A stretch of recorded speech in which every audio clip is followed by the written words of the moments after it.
Kainan Santos aqui, trazendo aqui mais um. Vamos falar de uma coisa aqui, prisão do Bolsonaro. Olha só que coisa, vamos falar isso aqui que ninguém falou, né? Olha só que coisa interessante. Eu fico analisando, gente, e eu acho interessante, eu acho assim, né? Talvez para a gente pensar de forma até mais abrangente, né? De forma mais objetiva, né? E concreta, né? Sobre a situação.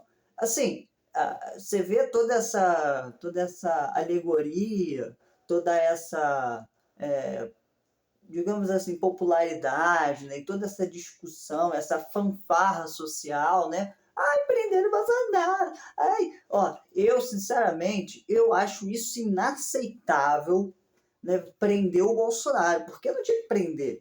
Tinha que matar logo. Nessas horas eu sou a favor da pena de morte. Porque assim, um filho da mãe desse vai ficar lá dando despesa pra gente, paga por nós, né? Porque afinal de contas é a gente que paga essa conta. Quer dizer, o cara já explorou a gente a vida inteira e ainda vai explorar mais agora, né? Quer dizer, o verme é tão insignificante que até preso vai dar despesa pra gente, né? Primeiro ponto. Segundo ponto, assim, que é trivial, eu acho assim, tem gente que cometeu cada crime absurdo, assim, talvez igualmente, né, os que ele cometeu, e tá solto, né? O outro lá pegou 400 anos de cadeia e tá solto. O atual presidente do país fez a fanfarra que fez, né? E tá solto, né? Depois de toda aquela criminalidade, com todas as provas, com todas as argumentações, com tudo. O cara tá aí, ó, presidente de novo, botando para ferrar o país pela quarta vez. Assim, então assim, você acha mesmo que isso vai ter durabilidade? O jogo tá solto, não é fato, não é fato é, específico achar, é fato notório que daqui a pouco tá solto. Filho do Eike Batista matou um cara lá e não deu nada, né? Os outros todos estão soltos, daqui a pouco tá solto de novo, né? Só ser rico já no Brasil já é o suficiente para você ter toda a impunidade possível. Imagine lá quem é rico e é político, que também tem toda a impunidade possível.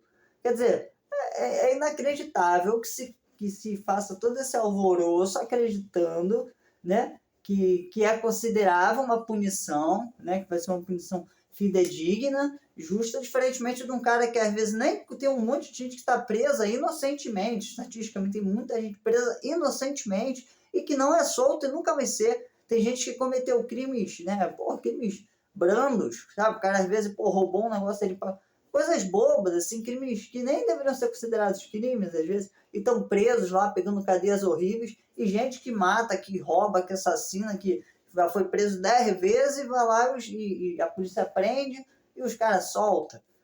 Pelo amor de Deus, mano. Assaltante aí com 15, caralho, com 15, não sei, com a ficha mais extensa do que, sei lá, do que, não sei, que é a quantidade de punheta que eu já toquei na vida, é sem contar. Então, assim, cara, é inacreditável. Esse é o segundo ponto. E o terceiro ponto, eu acho assim, eu tô vendo a comemoração, né? Quase esse momento carnavalesco do país. Ai, prenderam o Bolsonaro.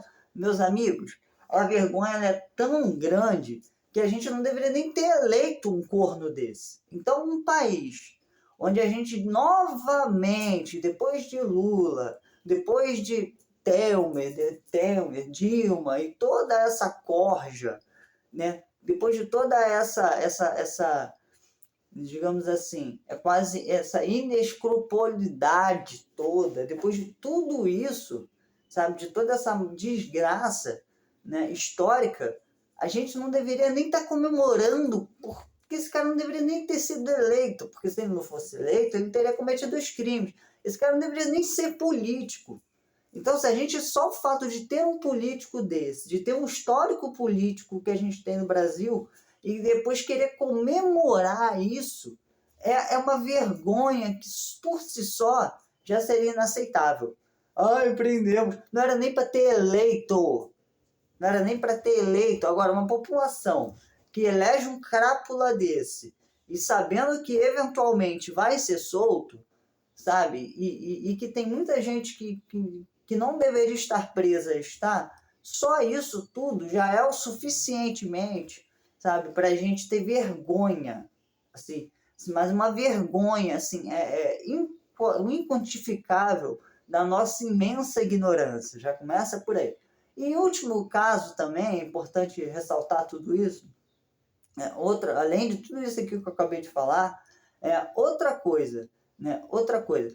Um país, né, onde você tem um ex-presidente e um presidente atual que foram presos, em um país onde o Lula é menos pior do que o Bolsonaro. Eu não estou falando que o Bolsonaro é um merda, ele é horrível, mas estatisticamente, né, assim, politicamente, se você for pegar lá, você vai ver que o Lula, que é um bosta, é menos pior, sabe, integralmente, do que esse verme do Bolsonaro.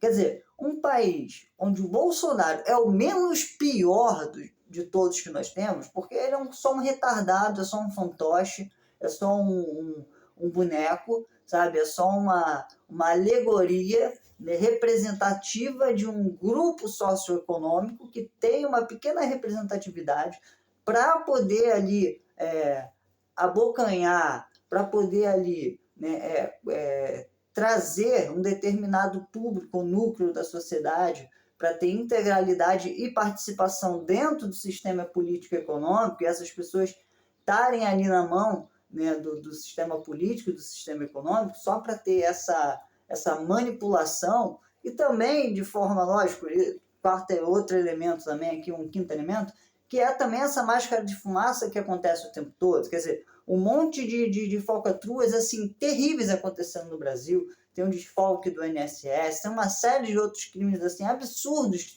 foram cometidos, entendeu? Aí lançam assim, uma polêmica, né, popularista, que prenderam um político que não vai ficar preso, porque a verdade é essa, porque depois que soltaram o Lula, depois que soltaram o Cabral, depois que soltaram muitos outros aí cometeram crimes assim, indiondos e assim imperdoáveis e estão soltos, aí você vai acreditar que o cara vai ficar preso, né? E aí esse momento, né, midiático para tirar o foco de certas coisas que estão acontecendo no momento, que deveriam ser, inclusive, muito mais, né, muito mais pela população ter esse engajamento todo, ter essa comemoratividade toda essa energia, né, todo esse empenho que tem na população, essa alegria, né, que as pessoas estão tendo em crucificar uma merda de um candidato que não faz diferença nenhuma significativa quando você olha o quadro todo econômico e político e entende que esse, na verdade, não é porque assim, o tamanho da nossa ignorância, da nossa pequenez, né, de argumentos e conhecimento, é tão grande que a gente não deveria nem ter eleito um porcaria desse, não suficientemente feliz, né, em ter eleito, agora está achando que um candidato é o grande problema. Quer dizer, o problema do país é que a gente em 20 ou talvez em 500 anos, porque até antes mesmo, né, do sistema político que a gente tem hoje, até desde o começo da fundação do Brasil, a gente sempre teve os piores no poder. Isso é um fato histórico, né? Você vai lá, tem Jesus e Barrabás, e aí o povo escolhe Barrabás, e isso vem sendo, acho que, mantido, né? E isso vem sendo sustentado, né, até hoje. Então, quer dizer, não há o que se fazer além de esperar a total e a completa desabandono e desespero, no sentido, não no sentido pessoal, mas no sentido político, e entender que isso não vai ter mudança nenhuma. É isso. Bom, poderia ficar aqui mais falar sobre o assunto, mas acho que acho que já fui suficientemente claro para dizer que a gente deveria ter vergonha de se chamar de povo e de nação, né? E que o tamanho da nossa ignorância é inquantificável, né? E é por isso que eu continuo dizendo, cara, esquece. Se você depender da política para melhorar a tua vida, ou de qualquer fator ou elemento externo, não vai mudar. Eu espero estar enganado, lógico, mas infelizmente eu acredito que não vai mudar. Não é uma pessoa, não é um candidato, não é um cara, seja ele quem for, o próprio Cristo, né, que morreu para salvar a humanidade. Há uma série de exceções entre isso. Imagine lá a gente acreditar que um humano, uma pessoa imperfeita, né, como todas nós, que uma pessoa vai mudar todo o sistema corrupto, com todas as suas abrangências e todas as suas complexidades, né, e multiversidades, e a gente achar que isso vai ser mudado por um candidato, um ser humano, uma pessoa que vai fazer a diferença. E essa pessoa nunca chega, como eu disse, no final, nos últimos 500 anos, a gente não conseguiu escolher, então, um cara decente. Esse é o problema. O dia que a gente escolher o candidato decente, o país vai mudar, né? Só que a gente não consegue nem... É o mínimo que eu tô falando. A gente não consegue o mínimo de não eleger um porcaria desse. Entendeu? Se a gente não conseguisse o mínimo, a gente não consegue fazer o mínimo, então, meu amigo, vai por você, busca o teu crescimento individual, o teu crescimento pessoal, a tua evolução pessoal, melhora você a tua vida, porque se a gente contar com o Estado, realmente, eu não sei o que dizer mais não. Beijo do mar, tamo junto e, né, vamos lá. Acho que tá na hora da gente começar a pensar em pena de morte só para político, tá? Né? Beijo do mar.